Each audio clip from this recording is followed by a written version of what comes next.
Tonight, a Canadian first that could change how millions of women screen for a common cancer. It's quite easy to use. You just open it and you follow the instructions. A new way to test at home how it works, who can get it, and could it really mean fewer uncomfortable pap tests? Armed gunmen take over a live TV studio in Ecuador. What we know about a country in chaos. And who is setting Canada's churches on fire? I can understand why they did it, but I still don't support it. We break down a string of arsons across the country. This is The National with Chief Correspondent Adrian Arsenault. Thanks for joining us. We begin tonight with a major shift in how millions of women in this country will be screened for cervical cancer.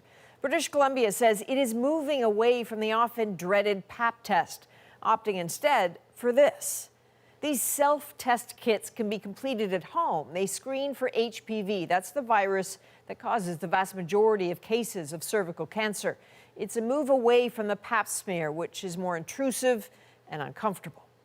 The province says the change is aimed at getting more people tested to catch cancer sooner and save lives. Renee Filipponi explains how it works. Tests like this, taken in the comfort of your home, will help British Columbians avoid the stirrups and the often uncomfortable pap smear. This program puts the power to prevent cervical cancer in the hands of ordinary British Columbians. The province is moving away from traditional screening, which sweeps up cells in the cervix to test them for cancer, and toward a screen for the human papillomavirus, or HPV, which can be done from home. We have a tool that can really open the doors to screening for the entire province. This researcher says screening for HPV is much more effective in preventing cervical cancer. It can catch risky strains of the virus early. The vast majority, 70% of all cervical cancers, are caused by the virus. It's more accurate, so it detects those precancerous lesions more accurately. And also, when folks get a negative, we have greater confidence that those women are not going to go on to develop precancer. Doctors say screening more women for HPV alongside vaccines could be a game changer. Now we use liquid-based. PEI is also offering HPV testing, including self-test kits, but they need to be done in a clinic. BC is the first to make them widely available for home use. Really, this is something that most provinces are beginning to look at through pilot programs, and really looking forward to making that transition. So you get this in the mail and you open it, you go through the instructions. Bianca Michel took part in the home test pilot and hopes this option will ensure more people get tested. The idea of having a pap smear is always daunting to me because of historical trauma, and if it made the self-testing kit made it safer for me. So Renee, I suppose this doesn't really mean the end of the pap test, does it?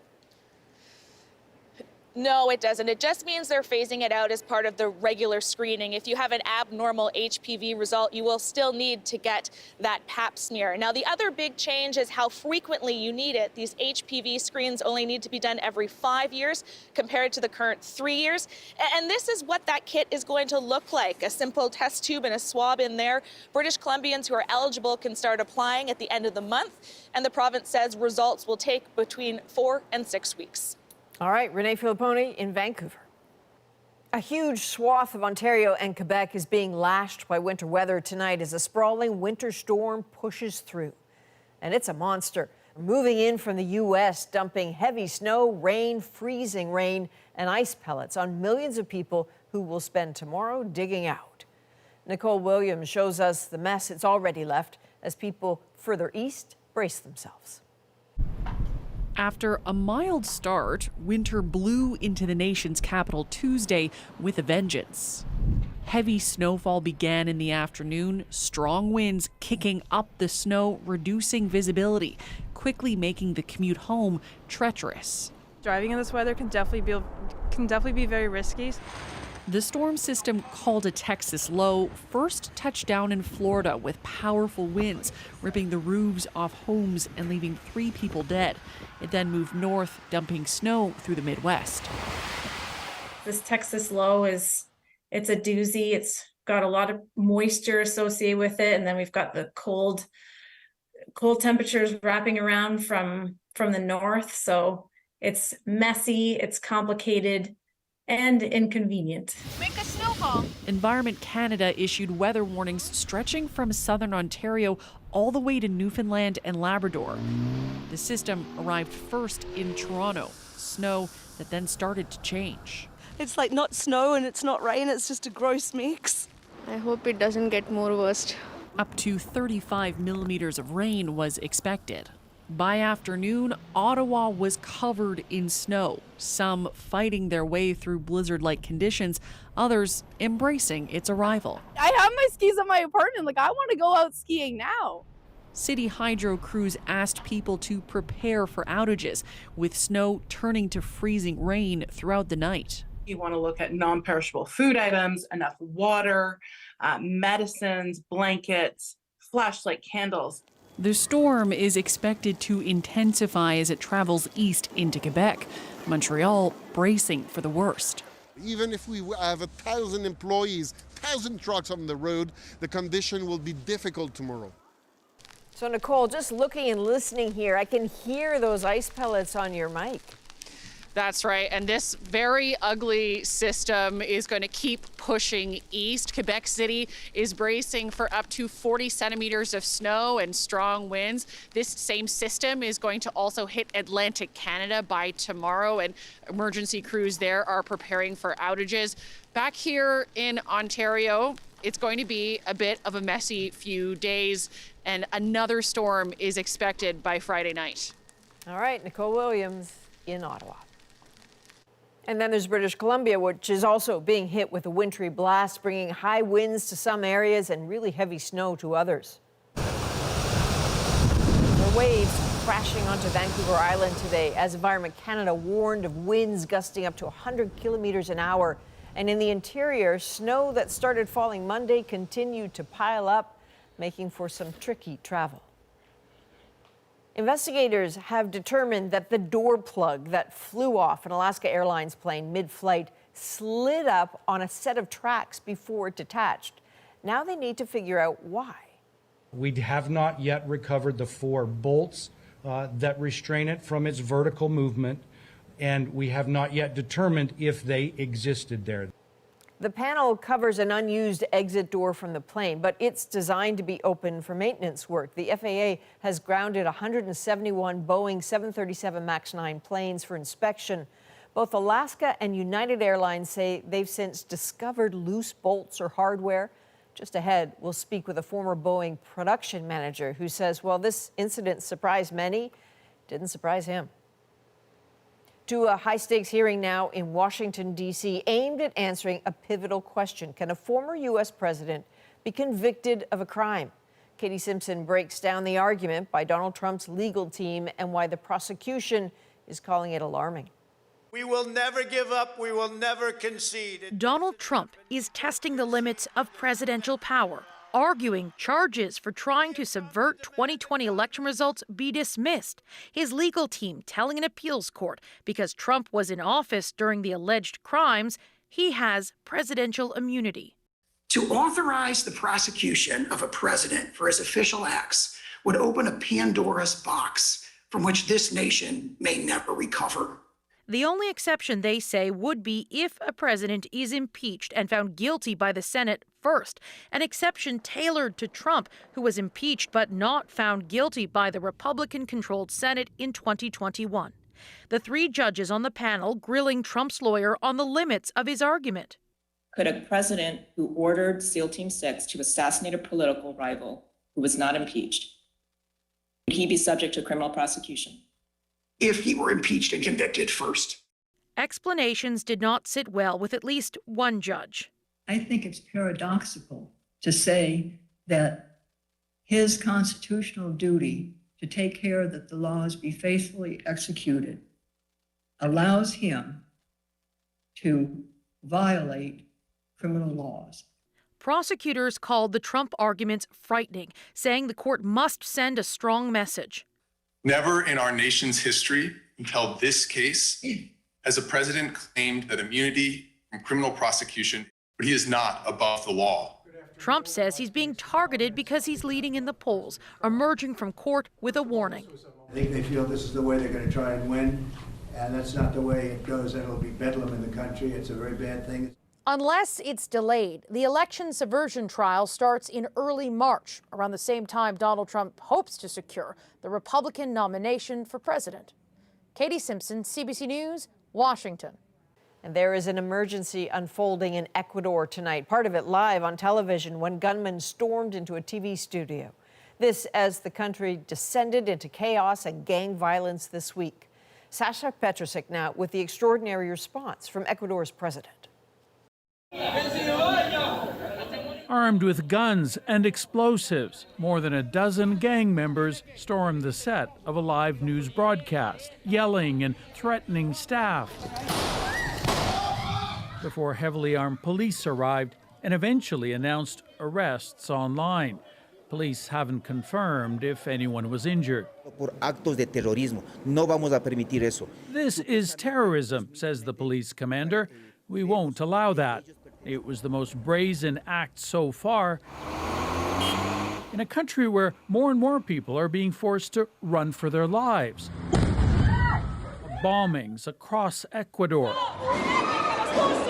shootings at school campuses, and kidnappings of police officers. There's just so much nervousness, she says, so much chaos. It's never been this bad, he says. For years, Ecuador's been a playground for drug gangs, taking more and more control. President Daniel Noboa was recently elected on promises to crack down on those gangs. Just Monday, he declared a national state of emergency after a convicted gang leader vanished from a prison cell. Things must change in this country, he declared. Instead, criminal groups responded by overrunning Ecuador's prisons, taking guards hostage, forcing them to read out demands, shooting some on social media. Police are struggling to reestablish control, as the president's now declared an internal armed conflict, a declaration of war against several armed criminal groups, now considered terrorist organizations. Sasha Petrusik, CBC News, Toronto. After billions of dollars and nearly 20 years, Canada's Air Force is still waiting to receive all of its Cyclone maritime helicopters. Now, in leaked documents obtained by CBC News, there are new concerns about the aircrafts. Murray Brewster broke the story and has the exclusive details. The Air Force's Cyclone maritime helicopter, a $5.8 billion work in progress for the Department of National Defense for almost 20 years. The contract, which we are pleased to announce today, calls for the delivery of the first helicopter no later than 48 months from contract award. A former public works minister and the then Liberal government with a schedule that turned out to be wildly optimistic. And here we are now, nearly 2 decades later, and the Defense Department is still waiting for the last 2 helicopters. The federal government and the U.S. manufacturer blame supply chain issues for this latest delay. Yet, for almost a generation, engineers have struggled to turn this civilian-designed helicopter into a military one. And Paul's clear the water. Now, a new wrinkle. In a leaked internal report obtained by CBC News, the Air Force is worried the communication and combat systems on the Cyclones that have been delivered are becoming obsolete. Critical systems are set to expire without replacement pathways. In other words, a plan to buy new systems. The Air Force is trying to figure out an interim fix so the Cyclone can continue to drop torpedoes and communicate with Navy frigates. The combat system is used to hunt submarines, but a full version of the replacement won't be available until 2031. And then there's the issue of maintaining a fleet of helicopters no other nation is flying. Cost is going to be a big factor in terms of trying to sustain a supply of parts or a vendor or facility that can provide new ones. With all of the problems and delays, this defense expert wonders whether federal officials would now consider moving on to replace the cyclones with something less troublesome. There's been some Canadian allies recently that have done essentially exactly that. Moved to cut their losses on some helicopters which were underperforming and look at alternatives. I don't know whether or not we're quite at that situation. And Murray, as I understand it, you have heard from the Defense Department, but still it seems there are tons of questions here. Yes, Adrian. I mean, the Defense Department only provided written statements to questions posed by CBC News. Now, in those statements, they said they remain committed to the cyclones, but they've acknowledged that they're now looking for an outside consultant to help figure out what to do next. It's unclear what the parameters of that study are going to be, but this is just one of a number of programs Ottawa's had trouble landing. The F-35s, fixed-wing search and rescue planes. Now, the Liberals promised in 2015 to fix procurement, but that hasn't happened. All right, Murray Brewster in Ottawa, thank you. NASA is delaying 2 upcoming moon missions after ongoing issues with its spacecraft caused concern for the crew's safety.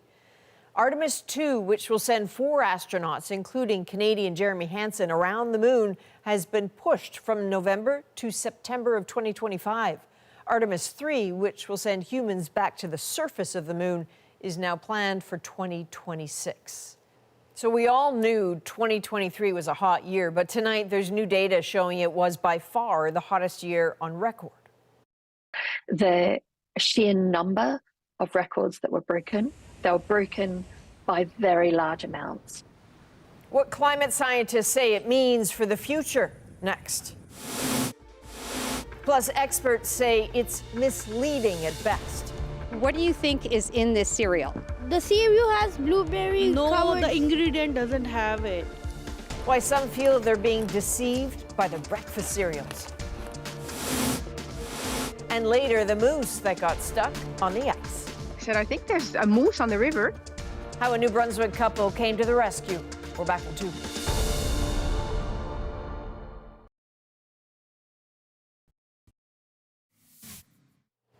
The Pentagon confirms U.S. Defense Secretary Lloyd Austin was diagnosed with prostate cancer last month, but no one at the White House, including Joe Biden, knew about the diagnosis until today. This comes after Austin was hospitalized earlier this month after developing complications following a surgery to treat the cancer. Senior officials were also not told about that hospitalization for days. The White House has now ordered a review of procedures. Even as much of this country deals with snow and ice, heat is also in the spotlight tonight. Climate scientists say 2023 was the hottest year on record by far, the global average temperature hitting 1.48 degrees above pre-industrial levels. 1.5 is the number everyone is trying to avoid. So that's a big jump over the previous record. And as international climate correspondent Susan Ormiston explains it, it surprised some scientists. Australia, closing out 2023 with roaring wildfires fueled by a heat blanket, which wrapped around the globe last year, bleaching coral in record warm oceans, fanning our own forest fires, and now the data's in. 2023 is the warmest year on record. It surprised all climate scientists. The sheer number of records that were broken and how they were broken. The world is struggling to bring down greenhouse gas emissions, still rising, caused mostly by burning fossil fuels. 1.5 degrees of warming is a target supposed to be the ceiling, but globally, the average temperature pushed past that on half the days of last year. Meaning, historically, this could be the warmest in 100,000 years, according to Copernicus, the European Climate Agency. There were simply no cities, no books, agriculture, or domesticated animals on this planet last time the temperature was so high. Already the New Year's ushered in extreme weather, flooding in Peru, while temperatures are amplified in the north. In Canada, we actually are warming at roughly twice, in round numbers, is twice as fast as the global average, specifically the high latitudes of the Arctic. It's 3 to 4 times. We need to become a climate-proof society that is not as overwhelmingly affected by a changing climate. But adapting is hard and costly. Finally, some fresh snow near Whistler, BC. Logan Wilkins might get some clients for his ice fishing business. Around the Christmas season, there was no ice and a list of cancellations. The last 2 years have been pretty extreme, and I'm under the belief that that's going to continue to happen. Scientists agree, predicting 2024 could surpass last year. It's going to be a wild ride. I mean, who knows what I'll see in the next 30 years. Susan Ormiston, CBC News, Toronto. A Russian anti-war activist who feared deportation is now a Canadian citizen. I was so nervous today, and I was saying that I can't think about anything else, and now I'm a citizen. So it's like a matter of hours. Maria Kartasheva says she received an email today inviting her to take the oath of citizenship in the afternoon. As CBC News first reported last week, Kartasheva was originally set to become a citizen last year, but she was pulled from the ceremony because of a conviction in Moscow tied to her criticism of the war in Ukraine. The immigration minister now says the rules that resulted in her removal don't apply because they're not intended to punish legitimate political dissent. There are more complaints tonight about what some say is deceptive labeling on everyday food items. I felt tricked. I felt duped. Why some feel they're being cheated at the grocery store. Plus, churches across Canada burned to the ground. Whoever did it didn't ask for permission from the rest of the community. What's behind the rising tide of arson? And air travelers have been rattled after a piece of an Alaska Airlines plane broke off during flight. Coming up, a former Boeing production manager tells us why he was not surprised by the incident. The National breaks down the stories shaping our world. Next.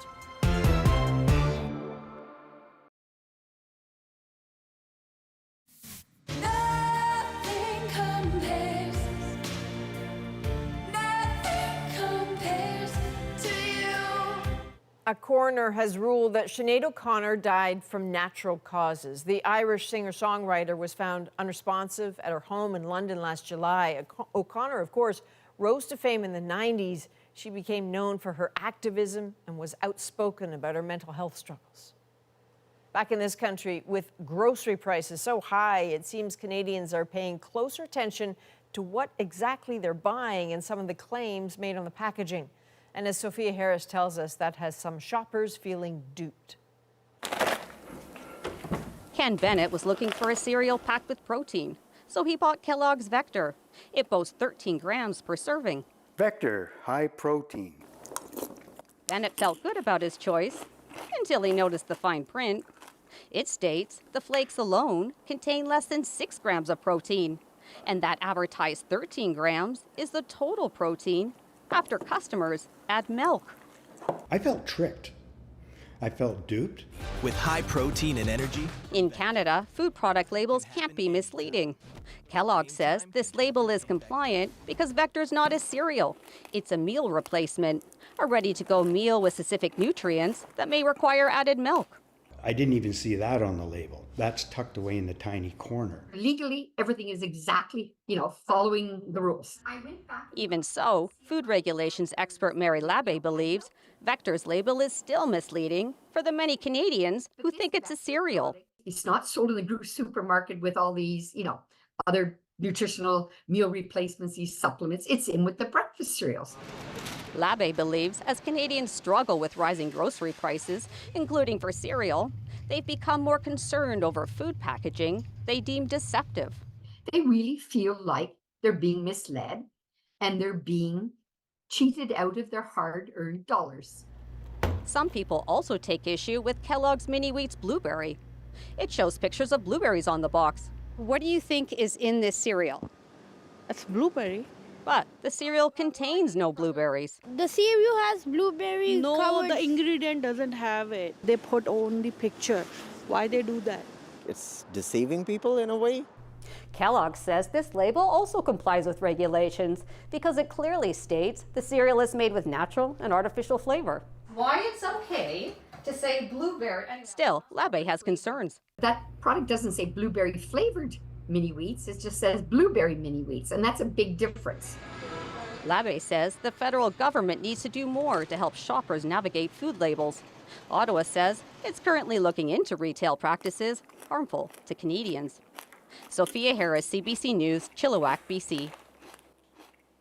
Now, it's time to go deeper into the news shaping our world. First, the discovery of potential unmarked graves at a former residential school, and then the fires. The church fires, they're much more than just arson. Dozens of Canadian churches torched. Was fury the fuel? Nobody knows who did it. I don't think white people came here and burnt this down. Plus, yeah, I started freaking out. Urgent questions after a terrifying ordeal. Yes, we are emergency. We are depressurized. 16,000 feet up. This is the breakdown. So let's talk about those church fires first. They happened across many provinces, but are there connections? Terry Reith searched through documents and talked to the people most affected.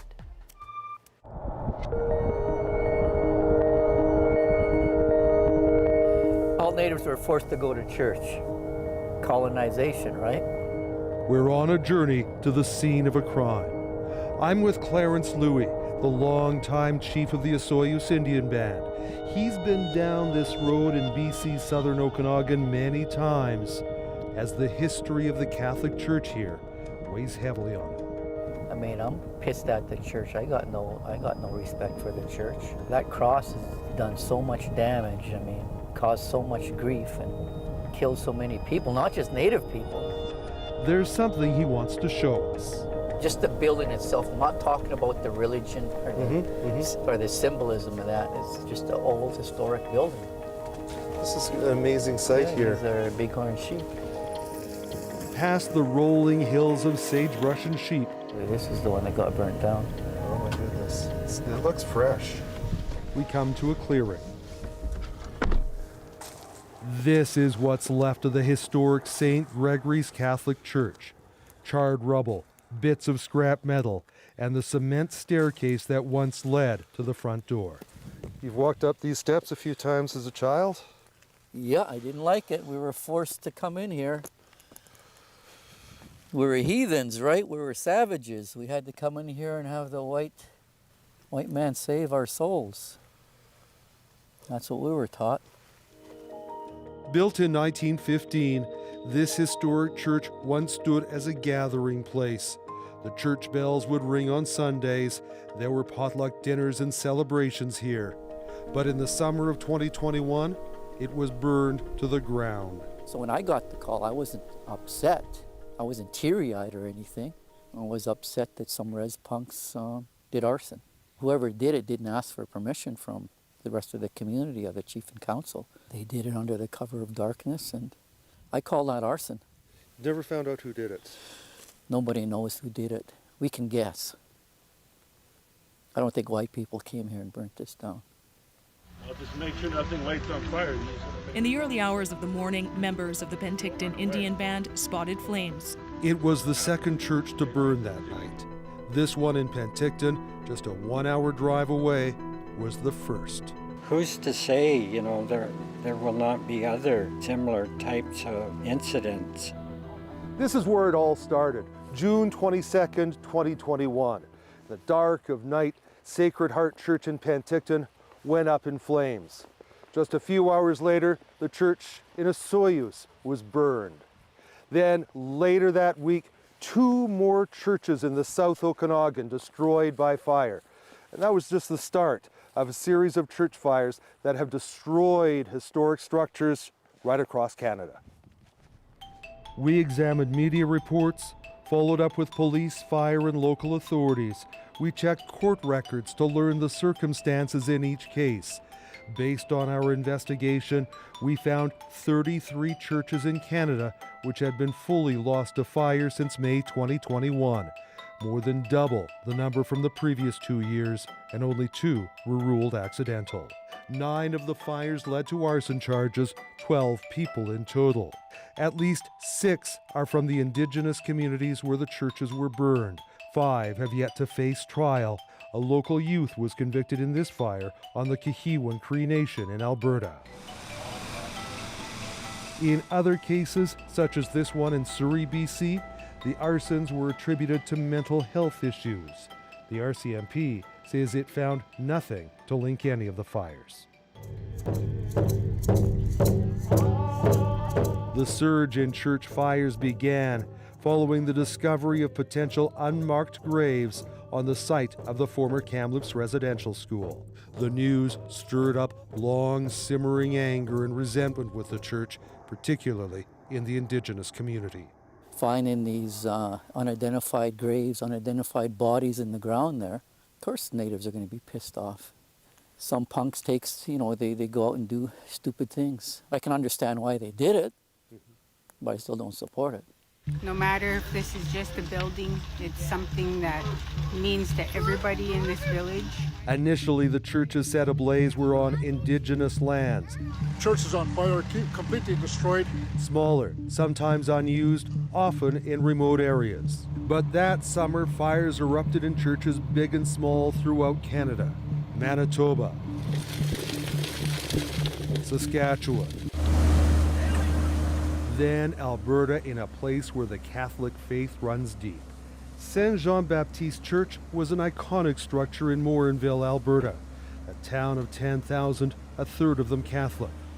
Just before Canada Day 2021, the 117-year-old landmark went up in flames in the middle of the night, igniting outrage. Burning down faith communities, targeting them with these acts of violence and intimidation is not reconciliation. It's not the way forward. It is a dangerous and violent criminal act.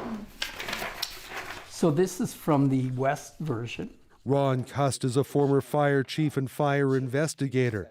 Now he's heading the community's efforts to replace the historic church. The 3 days when I was on site working with the official investigators, the bishop was on site with Father and we were talking about, retrieve the bells so we could potentially use them or send them away to be recast. So we were able to retrieve what we could, but the structure had burned so hot and so intense that I couldn't even find a piece of a pew. Nor could they find an official cause. The fire remains suspicious. No suspects, no arrests. Just this big empty lot where the church once stood. At the University of Alberta in Edmonton, Paulina Johnson has been looking into the church fires and why they're happening. I think for many Indigenous peoples, it gives them a voice because for the longest time, Canada hasn't really actually acknowledged us. I am Dr. Paulina Johnson, and I am the Auntie Zin. She's an assistant professor and podcaster. Her work is a deep dive into the injustices faced by Indigenous people and how some fight back.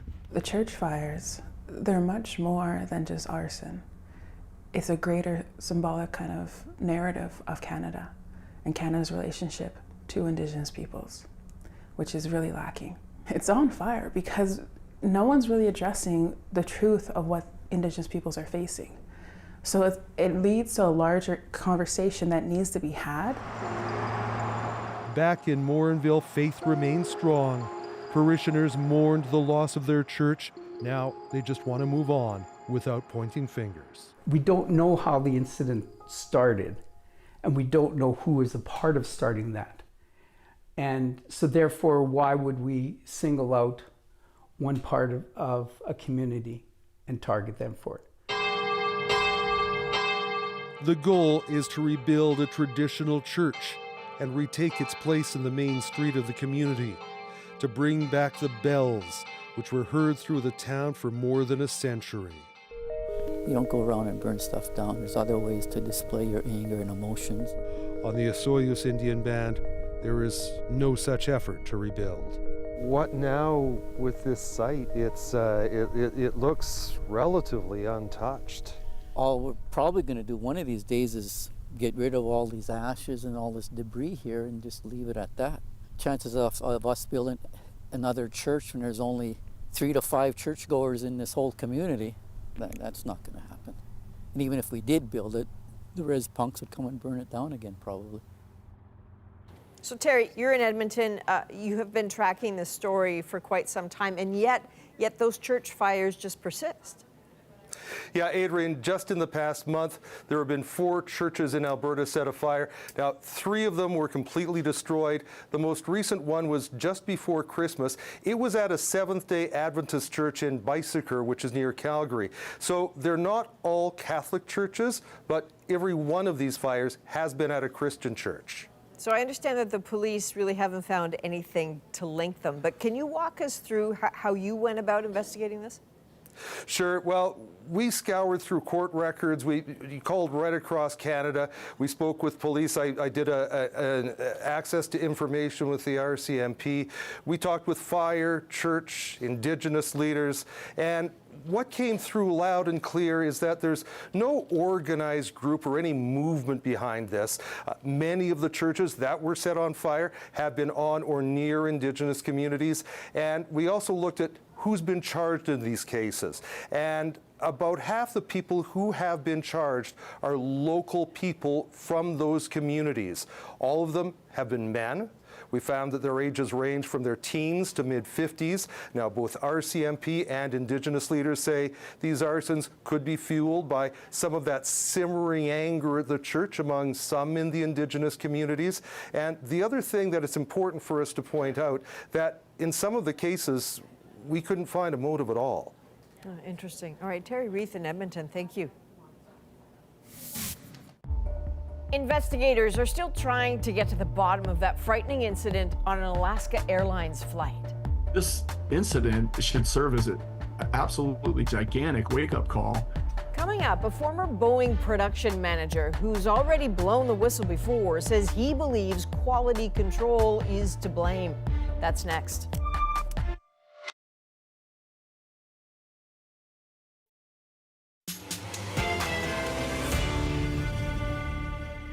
It was a trip from hell. An unused door covering blows off a Boeing MAX 9 jet midair. There's this huge chunk, part of the airplane, just like missing. A near disaster under investigation. We need to figure out what happened here. But a Boeing whistleblower fears this could be history on repeat. So Ed Pearson was a senior manager at Boeing when he flagged problems with the production on the MAX series of planes. And then, after 2 fatal crashes, he took his testimony to the U.S. Congress. Now those planes are back in the spotlight again. So Ed, the footage from that Air Alaska flight has surprised people around the world, but I gather it didn't surprise you. Why is that? Yes, sadly, it wasn't a surprise.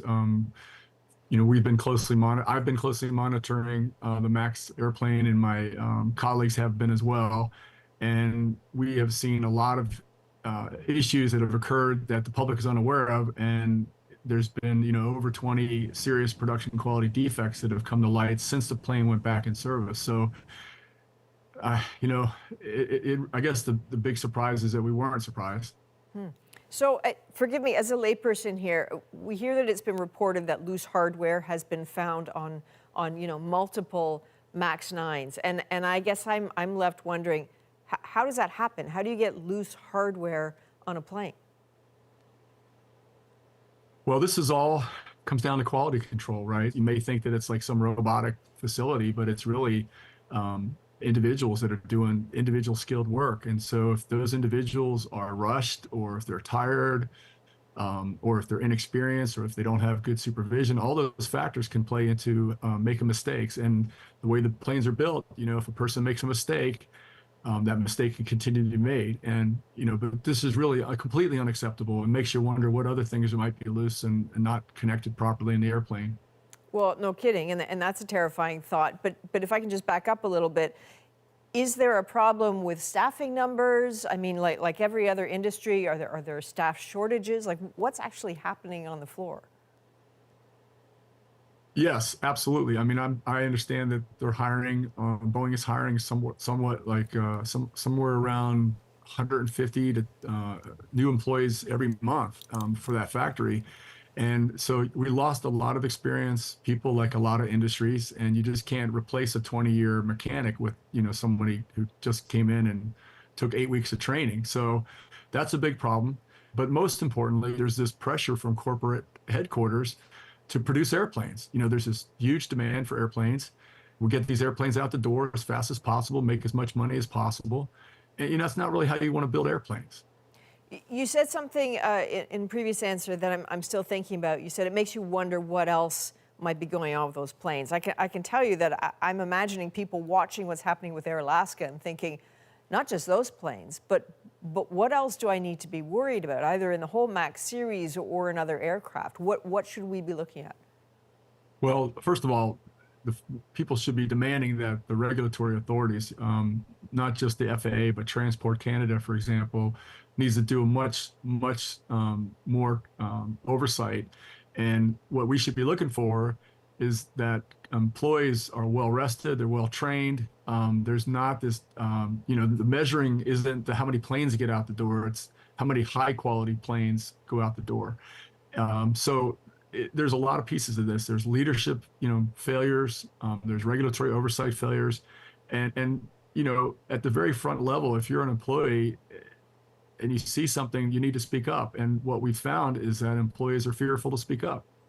I would imagine that Boeing might push back at some of these suggestions, right, and say that they're going to be investigating further, and it's too early to say this is about quality control. But we do know that they're having, you know, an all hands on deck safety meeting, or have had one today. Any sense of what emerged from that? Because as a flyer, when I hear all hands on deck safety meeting, I feel a little better. I feel like they're on top of it. You know, I can understand that from a flyer perspective, but the truth of the matter is that CEO should be in the factory a heck of a lot more than he is. I mean, making a big deal, going out and visiting the factory after a significant incident and, you know, talking about safety, it's a lot different than actually doing it. When you have multiple malfunctions occurring, that can cause saturation of the flight crew, and you add other factors to it like high terrain, bad weather, et cetera. I know I'm not allaying people's concerns. What I'm trying to say is the passengers shouldn't have to worry about this stuff, right?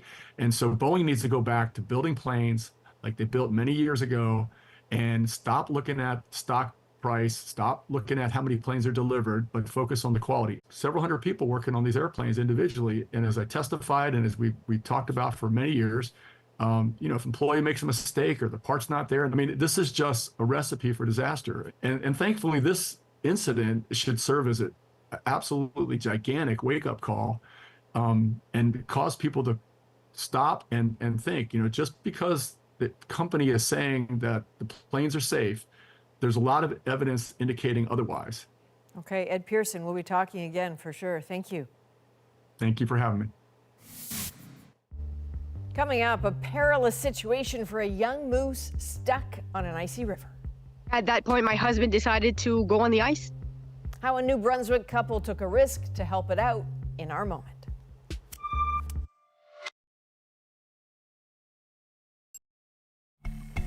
Oh, poor soul. That is a moose struggling to get up after getting stuck on an icy river in New Brunswick. Clearly, this could have ended badly, but the moose got a bit lucky. So Jolene and Claude Lavoie happened to be out for a drive in their ATV, also happened to be equipped with the perfect rescue tools. They didn't hesitate to help, and their efforts make our moment. We just decided to go for a drive on our side-by-side Sunday afternoon. When we went across this bridge, I just happened to look down and I saw something out of the corner of my eye. So I told my husband, I said, I think there's a moose on the river.